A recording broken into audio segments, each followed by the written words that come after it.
충격적인 일이 벌어졌습니다. 2025년 일본 정부 지진조사위원회의 발표가 일본 전역을 뒤흔들었습니다. 난카이 해곡 거대 지진 발생 확률이 작년에 7-80%에서 80%로 상향 조정된 것입니다. 히라타 나오시 도쿄대 명예교수의 말처럼 100년에 한 번 발생하는 지진의 확률은 매년 1%씩 높아지고 있었습니다. 더욱 충격적인 것은 내각부의 예측이었습니다. 지진 발생 시 최대 950만 명의 피난민이 발생할 것으로 예상되는데 그중 53만 명은 피난소조차 이용할 수 없다는 것이었습니다. 이런 와중에 가족의 극심한 반대에도 불구하고 홀로 한국행을 결심한 일본인 여성이 있습니다. 그녀는 6개월 만에 일본으로 돌아가길 포기했다고 하는데요. 대체 그녀에게 무슨 일이 생긴 걸까요? 오늘의 사연, 지금 시작합니다. 잠깐만요.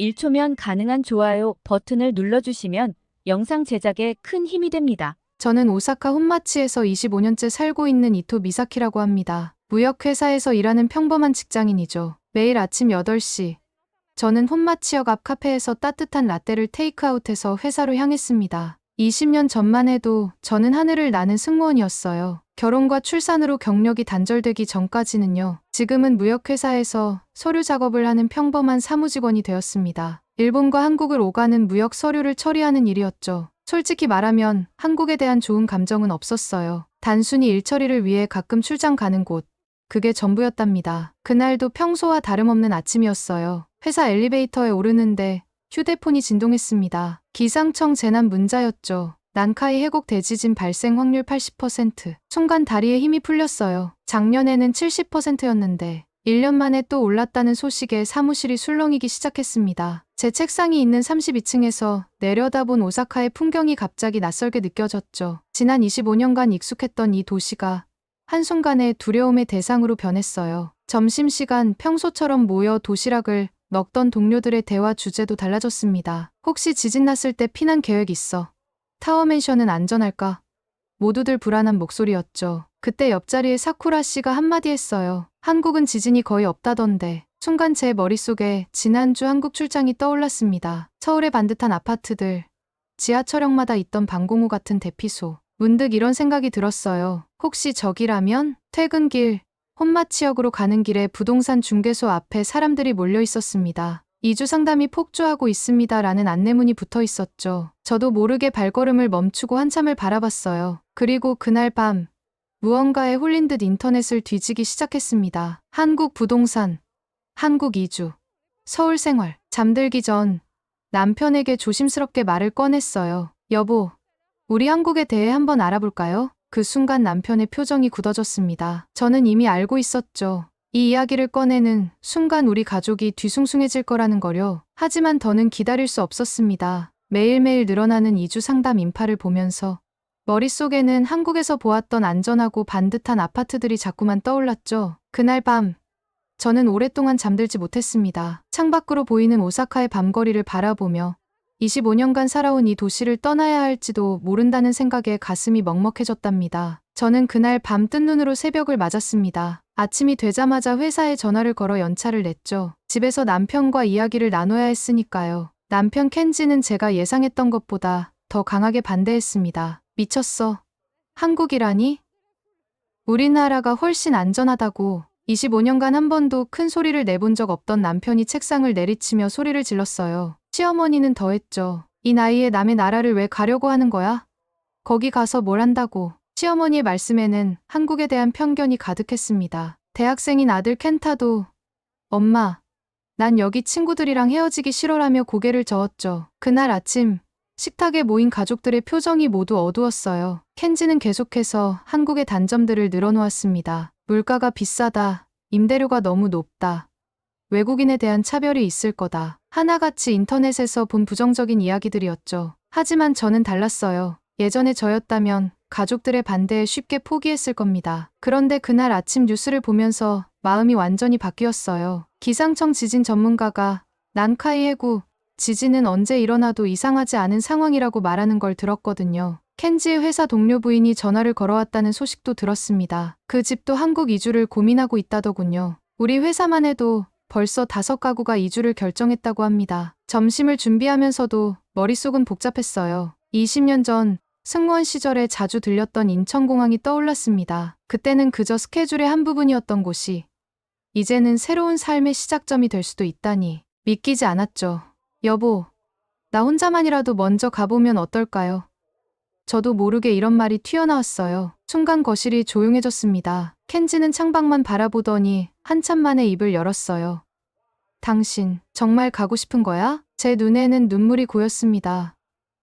난 우리 가족이 안전했으면 좋겠어요. 지진이 나면 950만 명이 피난을 가야 하는데 53만 명은 피난소도 없대요. 우리가 그 53만 명 안에 들어가면 어쩌죠? 켄지는 한숨을 쉬더니 말했어요. 한 달만이야. 한 달 동안 가서 살펴보고 와. 대신 약속해. 정말 괜찮다고 느끼지 못하면 바로 돌아와야 해. 저녁이 되자 시어머니가 제 방으로 찾아오셨습니다. 미사키, 너무 성급하게 결정하는 거 아니니? 시어머니의 목소리에는 걱정이 가득했어요. 저도 무서워요. 하지만 더 무서운 건 우리 가족이 위험해지는 거예요. 처음으로 시어머니께 제 진심을 털어놓았습니다. 그날 밤 노트북으로 서울의 부동산 정보를 찾아보았어요. 깔끔한 오피스텔들, 편리한 교통, 안전한 치안. 출장 때마다 보았던 것들이 이제는 다르게 보였습니다. 혼자 산다는 게 무섭기도 했지만 이상하게도 설렜어요. 다음 날 아침 회사에 한 달 휴직 신청을 했습니다. 상사는 의외로 이해해 주었어요. 요즘 많은 분들이 그러시더라고요. 한 달 뒤에 봅시다. 짧은 인사와 함께 승인서에 사인을 해주었죠. 인천행 비행기 티켓을 예매하는 순간 제 손이 떨렸습니다. 이게 과연 옳은 선택일까? 가족들과 떨어져 지내면서 후회하진 않을까? 45년 인생에서 처음으로 혼자만의 결정으로 무언가를 시도하는 거였으니까요. 하지만 이미 발걸음은 공항을 향하고 있었어요. 짐을 싸면서 문득 승무원 시절 입었던 유니폼이 눈에 띄었습니다. 20년 전에 제가 그랬던 것처럼 이번에도 두렵지만 용기를 내기로 했습니다. 첫 출근 날처럼 가슴이 두근거렸습니다. 인천공항에 도착했을 때 20년 전 승무원으로서 첫 비행을 마치고 내렸던 그때가 생각났어요. 그때와 지금 이렇게 다른 마음으로 이곳에 서게 될 줄은 몰랐죠. 입국장을 빠져나오는데 깜짝 놀랐습니다. 승무원 시절과는 완전히 달라진 모습이었어요. 모든 것이 자동화되어 있었고 입국 심사도 키오스크로 간단히 끝났죠. 일본의 공항보다 훨씬 빠르고 효율적이었습니다. 공항에서 서울로 가는 전철을 탔어요. 깨끗한 객실, 흔들림 없이 달리는 열차. 출장 올 때마다 느꼈지만 이번엔 더 특별하게 다가왔습니다. 제가 한 달 동안 살아갈 곳으로 가는 길이니까요. 회사에서 연계해준 원룸은 강남역 근처였어요. 일본에서 봤던 사진보다 훨씬 좋았습니다. 깔끔한 구조의 보안시설도 완벽했죠. 특히 놀라웠던 건 현관문이었어요. 비밀번호만 누르면 열리는 도어락이 신기했습니다. 일본에선 아직도 열쇠로 잠그는 집이 많은데 말이에요. 짐을 풀다가 배가 고파져서 밖으로 나갔습니다. 그런데 이게 웬걸? 밤 10시가 넘었는데 거리가 대낮처럼 밝은 거예요. 곳곳에 24시간 운영하는 식당들이 있었고 사람들도 많았습니다. 일본이었다면 이런 시간에 혼자 걸어 다니기 무서웠을 텐데 이상하게 여기선 전혀 그렇지 않았어요. 식당에 들어가려는데 직원이 어서 오세요 라고 일본어로 인사하는 거예요. 깜짝 놀라 쳐다보니 직원이 웃으면서 말했습니다. 일본에서 오신 것 같아서요. 저희 직원 중에 일본어 가능한 사람이 있어요. 순간 마음이 따뜻해졌어요. 그날 밤 켄지에게 전화를 걸었습니다. 여보, 여기 정말 안전해요. 밤에도 사람들이 많이 다니고 경찰도 자주 순찰하더라고요. 켄지는 별로 관심 없는 척했지만 제 이야기를 끝까지 다 들어주었어요. 다음 날 아침 한국 지사로 출근했습니다. 회사는 삼성동의 높은 빌딩에 있었어요. 로비에서 사원증을 봤는데 이것도 놀라웠습니다. 스마트폰으로 출입할 수 있다는 거예요. 일본 본사는 아직도 실물 카드를 목에 걸고 다니는데 엘리베이터에서 만난 직원들이 반갑게 인사해 주었어요. 특히 김 부장님이라는 분은 미사키 씨, 어려운 거 있으면 언제든 말씀하세요. 라며 친절하게 대해주셨죠. 일본에서는 상사가 이렇게 먼저 다가와 주는 경우가 거의 없었는데 점심시간 동료들이 저를 구내식당으로 데려갔습니다. 식당 메뉴판을 보는 순간 눈이 휘둥그레졌어요. 한식은 물론 일식, 양식까지 다양했고 가격도 저렴했거든요. 여기는 매일 메뉴가 바뀌어요. 직원들 의견도 반영해서요. 라고 하더군요. 첫날 업무를 마치고 나오는데 직원들이 제안을 했습니다. 미사키 씨, 저녁에 치맥 어때요? 치맥이 뭔지 몰라 물어보니 치킨과 맥주를 함께 먹는 문화라고 하더군요. 순간 망설였어요. 일본에서라면 상상도 못했을 일이에요. 직장 여성이 밤늦게까지 회식한다는 건 꿈도 못 꿨으니까요. 하지만 여기는 달랐습니다. 여성들도 자유롭게 퇴근 후 약속을 잡고 늦은 시간에도 당당하게 거리를 걸어 다니더군요. 이런 모습을 보니 마치 숨통이 트이는 것 같았어요. 치맥집에서 동료들과 이야기를 나누며 문득 이런 생각이 들었습니다. 출장으로 여러 번 왔었지만 이렇게 한국의 일상을 경험해 본 적은 없었던 것 같아요. 그동안 제가 얼마나 편견에 사로잡혀 있었는지 깨닫게 되었죠. 숙소로 돌아오는 길, 편의점에 들렀는데 이것도 신세계였습니다. 작은 공간에 없는 게 없었어요. 심지어 택배도 받을 수 있다고 하더군요. 일본의 편의점과는 또 다른 차원이었습니다. 그날 밤 침대에 누워 하루를 돌아보는데 입가에 절로 미소가 지어졌어요. 이제 겨우 이틀째인데 한국은 제가 알던 것보다 훨씬 더 새롭고 친절한 곳이었습니다. 한국에 대한 제 오래된 편견이 서서히 깨어지고 있었어요. 평화로운 한국 생활이 일주일째 이어지던 날이었어요. 회사에서 큰 문제가 터졌습니다. 제가 담당하던 일본 거래처와의 계약에서 심각한 오류가 발견된 거예요. 계약서에 납기일이 잘못 기재되어 있었고 이미 서명까지 완료된 상태였습니다. 일본에서라면 이런 상황에서 최소 일주일은 걸렸을 거예요. 보고서를 작성하고 회의를 열고 대책을 논의하고. 그런데 김 부장님의 반응이 달랐습니다. 일단 거래처에 연락해보죠. 지금 바로요. 순간 당황스러웠어요. 제가 보고서를 먼저 작성해야 하는 거 아니에요? 라고 했더니 김 부장님이 웃으시며 말씀하셨죠. 미사키 씨, 여기서는 문제가 생기면 바로 해결하는 게 최선이에요. 일단 전화부터 해봅시다. 거래처와의 통화는 의외로 순조로웠습니다. 김 부장님이 옆에서 조언해주신 덕분에 제가 일본어로 정중하게 상황을 설명하고 양해를 구했어요. 거래처에서도 우리의 빠른 대응을 긍정적으로 평가했죠. 그날 저녁, 김 부장님이 회사 근처 카페로 저를 부르셨어요. 미사키 씨, 오늘 일 잘 처리했어요. 근데 왜 그렇게 긴장했어요? 저는 솔직하게 말씀드렸습니다. 일본에서는 이런 실수가 용납되지 않는다고요. 김 부장님은 고개를 끄덕이셨어요. 실수는 누구나 해요. 중요한 건 얼마나 빨리 인정하고 해결하느냐죠. 한국은 빨리빨리 문화예요. 때론 이게 단점이 될 수도 있지만 위기 상황에선 장점이 되죠. 그 말씀이 제 마음에 와닿았습니다. 일본에서는 모든 절차가 너무 오래 걸렸어요. 실수를 하면 수없이 많은 사과와 보고서를 써야 했죠. 하지만 여기서는 달랐습니다. 문제를 숨기지 않고 바로 해결하려 드는 자세가 신선했어요. 다음 날, 더 큰 변화가 있었습니다. 아침 회의에서 제가 겪은 일을 교훈 삼아 새로운 업무 지침을 만들자는 의견이 나왔어요. 제 실수가 오히려 회사의 발전 계기가 된 거죠. 일본이었다면 상상도 못할 일이었습니다. 점심시간에 동료인 수진 씨가 다가왔어요. 언니, 저는 언니가 대단하다고 생각해요. 다들 그러시더라고요. 외국인인데도 이렇게 빨리 적응하시고. 그 말을 듣는데 왠지 눈물이 날 것 같았습니다. 그날 밤, 켄지와 영상통화를 하면서 이 이야기를 했어요. 여보, 여기는 실수해도 괜찮아요. 오히려 그걸로 배우려고 해요. 켄지의 표정이 의아해 보였지만 전 계속 이야기했습니다. 한국에서 느낀 새로운 기업 문화, 빠른 의사결정, 수평적인 분위기에 대해서요. 미사키, 당신 많이 변한 것 같아. 켄지가 말했어요. 맞아요. 저는 변하고 있었습니다. 매일 아침 출근길에 느끼는 설렘, 실수를 두려워하지 않는 용기, 동료들과 나누는 편안한 대화, 이런 것들이 저를 조금씩 바꾸고 있었죠. 주말에는 동료들과 남산타워에 올라갔어요. 서울의 전경을 내려다보며 생각했습니다. 이제 이곳이 더 이상 낯설지 않았어요. 오히려 제가 숨 쉴 수 있는 새로운 공간이 되어가고 있었습니다. 그러다 문득 깨달았어요. 지진의 위험을 피해온 것이 계기였지만 어쩌면 이곳에서 제가 찾은 건 단순한 안전 그 이상이었습니다. 스스로 결정하고 실수해도 용납되고 빠르게 변화하는 이곳에서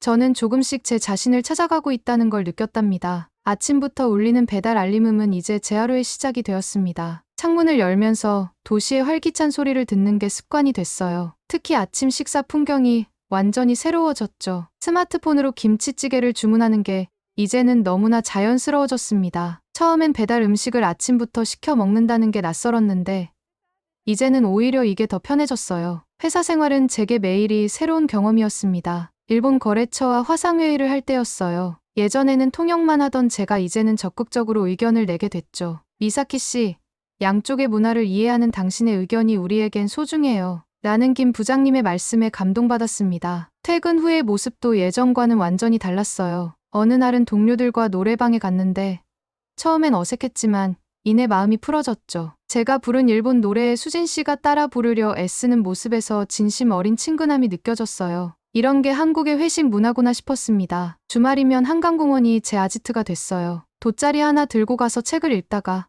옆에서 치킨 먹는 가족들 보다가 강변을 달리는 자전거들을 보면서 시간을 보냈죠. 문득 우리 가족도 이곳에서 함께 있다면 얼마나 좋을까 하는 생각이 들었습니다. 켄지와의 영상통화는 전과 전혀 다른 모습이었어요. 전에는 집안일과 아들 이야기만 하다 끝났는데 이제는 서로의 일상을 나누는 시간이 되었죠. 여보, 오늘 회사에서 재미있는 일이 있었어요. 하고 제가 먼저 이야기를 시작하는 날이 많아졌습니다. 특히 기억에 남는 건 아들 켄타의 변화였어요. 제가 보낸 서울 사진들을 보더니 엄마, 나도 한국에서 공부해보고 싶어 라는 답장을 보내왔죠. 처음엔 한국행에 반대하던 아들의 마음이 이렇게 움직일 줄은 몰랐어요. 시어머니의 목소리에도 변화가 느껴졌습니다. 처음엔 매일 언제 돌아오니? 라고 물으시더니 요즘은 한국 음식은 입에 맞니? 날씨는 어떠니? 하고 걱정해주시는 말투로 바뀌었어요. 한국 드라마를 즐겨보시면서 이곳에 대한 인식이 조금씩 바뀌시는 게 느껴졌습니다. 매일 밤 잠들기 전 서울의 반짝이는 야경을 바라보며 생각에 잠깁니다. 한 달만 있다 돌아갈 예정이었는데 이제는 이곳을 떠난다고 생각하면 가슴이 먹먹해져요. 새로운 발견으로 가득한 이곳에서의 일상이 너무나 소중해졌거든요. 최근 들어 일본의 지진 소식을 들을 때마다 켄지와 가족들 생각에 잠을 이루기가 힘들어요. 이제는 제가 먼저 나서서 우리 가족의 한국행을 준비해야겠다는 결심이 섰어요. 더 이상 망설일 수는 없었으니까요. 그러던 어느 날 일본에서 뜻밖의 전화를 받았습니다. 켄지의 목소리였는데 평소와는 달랐어요. 최근 일본의 지진 위험성이 더욱 심각하게 대두되면서 주변에서도 대비를 해야 한다는 이야기가 많다고 했습니다. 그러면서 켄지가 자신의 회사 서울지사로 발령 신청을 했다는 이야기를 들려주었어요. 처음에는 믿기지 않았습니다. 제가 한국으로 떠날 때만 해도 강하게 반대하던 켄지였는데 지진 전문가들의 경고가 잇따르면서 생각이 바뀌었다고 하더군요. 무엇보다 가족의 안전이 가장 중요하다는 걸 깨달았다고 했어요. 다행히 서울지사에서도 긍정적인 답변이 왔다고 합니다. 다음 달부터 발령이 날 것 같다며 집을 알아봐 달라고 하더군요. 켄지의 목소리에서 처음으로 설렘이 느껴졌습니다. 그날 회사에서 김 부장님께 이 이야기를 전했습니다. 김 부장님은 오히려 반가워하시며 제안을 하나 해주셨어요. 우리 지사에서 일본 거래처를 담당하는 팀에서 일해보는 게 어떻겠냐고요. 계약직이지만 나중에 정규직 전환도 가능하다고 했습니다. 사실 한국에서 일하면서 느낀 게 많았어요. 일본 거래처들과 소통할 때도 한국의 업무 방식을 자연스럽게 설명할 수 있게 됐고 양쪽의 장단점을 잘 이해하게 됐거든요. 특히 한국의 빠른 의사결정과 효율적인 시스템을 일본 기업들에게 설명할 때면 제가 중간 역할을 할 수 있다는 생각이 들었습니다. 켄타도 좋은 소식을 전해왔어요. 교환학생 프로그램에 지원했다는 거였죠. 처음엔 반대하던 아들이 이제는 한국의 대학에서 공부하고 싶다고 할 줄은 정말 몰랐어요. 시어머니의 반응도 달라졌어요. 한국 드라마를 보시면서 이곳의 의료 시스템이나 노인, 복지가 좋다는 걸 알게 되셨다며 한번 와보고 싶다고 하시더군요. 주말에는 켄지가 집을 알아보러 서울에 왔습니다. 한강이 보이는 마포구의 아파트를 보여주었더니 마음에 들어했어요. 지하철역 바로 앞이라 출퇴근도 편할 것 같고 켄타의 학교와도 가까웠습니다. 아파트 계약을 마치고 한강공원을 거닐면서 지난 한 달을 돌아보았어요. 처음에는 단순히 지진이 무서워서 시작한 한국행이었는데 이제는 우리 가족 모두의 새로운 시작이 되어가고 있었습니다. 퇴근 후 업무 자료를 정리하면서 문득 깨달았어요. 제가 일본에 있었다면 결코 얻지 못했을 기회들이 여기서는 자연스럽게 주어지고 있다는 거요. 나이와 성별을 떠나 실력을 인정해주는 문화, 빠르게 변화하는 환경, 그리고 무엇보다 새로운 도전을 즐기는 분위기가 저를 더욱 성장하게 만들었어요. 불안한 마음으로 찾아온 이곳에서 우리 가족은 각자의 새로운 꿈을 발견했습니다. 지진의 두려움이 우리를 이곳으로 이끌었지만 결국 우리가 찾은 건 안전한 피난처가 아닌 더 나은 미래였습니다. 켄지가 한국에 도착한 날이었습니다. 공항에서 남편을 기다리면서 묘한 긴장감이 들었어요. 혼자만의 시간을 보내며 많이 달라진 제 모습을 켄지가 어떻게 받아들일지 궁금했거든요. 입국장에서 나온 켄지의 모습도 달라져 있었습니다. 평소에는 회사 규정대로 단정하게 차려입었던 남편이 캐주얼한 옷차림으로 나타났어요. 일본의 딱딱한 직장 문화에서 벗어나고 싶었다는 켄지의 말에 피식 웃음이 났습니다. 새로 계약한 집으로 가는 길에 켄지가 말했어요. 요즘 일본에서는 지진 이야기가 더 심각해졌다고 하더군요. 회사 동료들 중에서도 이주를 고민하는 사람들이 늘어났다고 합니다. 켄지의 발령 소식을 들은 후배들은 부러워하면서도 걱정했다고 해요. 하지만 켄지는 달랐습니다. 오히려 설레는 표정이었어요. 집에 도착해서 짐을 풀던 중에 켄지가 깜짝 놀랐습니다. 현관문에 도어락, 집안 곳곳에 IoT 기기들, 에어컨과 보일러를 스마트폰으로 제어하는 모습을 보더니 연신 감탄사를 내뱉었어요. 특히 한국의 인터넷 속도에 놀랐답니다. 켄지는 매일 저녁 신나는 목소리로 회사 이야기를 들려주었어요. 한국 지사는 수평적인 조직 문화가 인상적이었다고 해요. 회의할 때도 직급에 상관없이 자유롭게 의견을 내고 좋은 아이디어는 바로 실행에 옮긴다며 신기해했습니다. 일본 본사에서는 상상도 못할 일이라고 하더군요. 매일 저녁 영상통화로 일본의 가족들과 이야기를 나눴습니다. 우리 아들은 한국 대학 교환학생 프로그램 면접 준비로 바빴어요. 처음엔 반대하던 아들이 이제는 매일 한국어 공부를 하고 한국 대학의 프로그램들을 찾아보며 설렘 가득한 목소리로 이야기를 들려주었습니다. 영상통화 끝자락에는 항상 시어머니께서 얼굴을 비추셨어요. 우리 집 구경을 시켜드리면서 한국의 생활을 설명해드렸더니 특히 노인들을 위한 디지털 교육 프로그램에 관심을 보이셨습니다. 나도 그런 거 한번 배워보고 싶구나 하시면서 처음으로 한국행에 긍정적인 반응을 보이셨어요. 켄지와 저는 매일 밤 한강변을 산책했어요. 자전거를 타는 사람들, 치맥을 즐기는 연인들, 버스킹하는 청년들.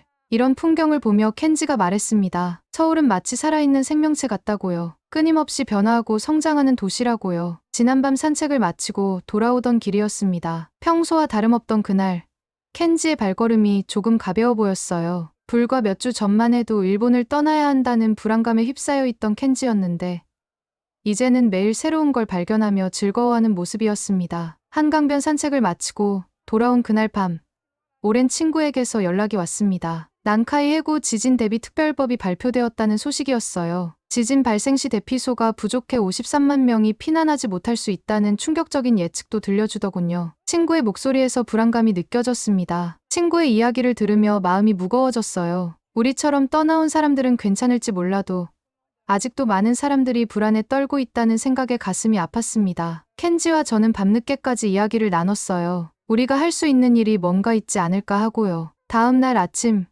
회사에 일찍 나와 제안서를 썼습니다. 일본의 기업들과 가족들이 한국에 안전하게 정착할 수 있도록 돕는 프로그램이었어요. 우리가 겪었던 어려움을 다른 사람들은 겪지 않았으면 했거든요. 켄지도 회사에서 비슷한 고민을 하고 있었답니다. 일본 기업들의 한국 진출을 돕는 특별팀을 꾸리고 있다고 해요. 우리가 먼저 걸어온 길이 이제는 다른 누군가의 희망이 될 수 있을 것 같았습니다. 지난주에는 시어머니도 서울로 오셨어요. 처음에는 반대하시던 분이 이제는 매일 교육센터에 다니시며 새로운 취미를 만들어가고 계시더군요. 켄타도 교환학생 프로그램 면접을 앞두고 열심히 준비하고 있어요. 한국에서는 나이도 성별도 중요하지 않았어요. 오직 열정과 실력으로 인정받을 수 있었죠. 처음에는 지진이 무서워 도망치듯 온 한국이었지만 이제는 이곳이 제게 새로운 희망이 되었습니다. 우리 가족에게 새로운 시작을 선물해준 한국의 깊은 감사를 느끼며 제 이야기는 여기까지입니다. 최근 난카이 해구 지진 위험으로 한국행을 고민하는 일본인들이 늘고 있다고 합니다. 오늘 사연에 대한 여러분의 생각을 댓글로 남겨주세요. 감동뭉클에서는 여러분의 소중한 마음을 모아 사연 주인공들에게 전해드리고 있습니다. 여러분 주변에 감동적이거나 재미있는 실제 사연들을 제보받고 있으니 언제든 저희 공식 메일로 제보해주세요. 오늘 들려드린 사연에 공감하셨다면 구독과 좋아요 눌러주시고 주변 분들과도 공유해주세요. 여러분의 작은 관심과 응원이 더욱 좋은 콘텐츠를 만드는데 큰 힘이 됩니다. 오늘도 여러분의 하루의 작은 즐거움이라도 되었기를 바라며 지금까지 감동뭉클이었습니다. 끝까지 시청해주셔서 감사합니다. 다음에 더 감동적인 사연으로 찾아뵙겠습니다.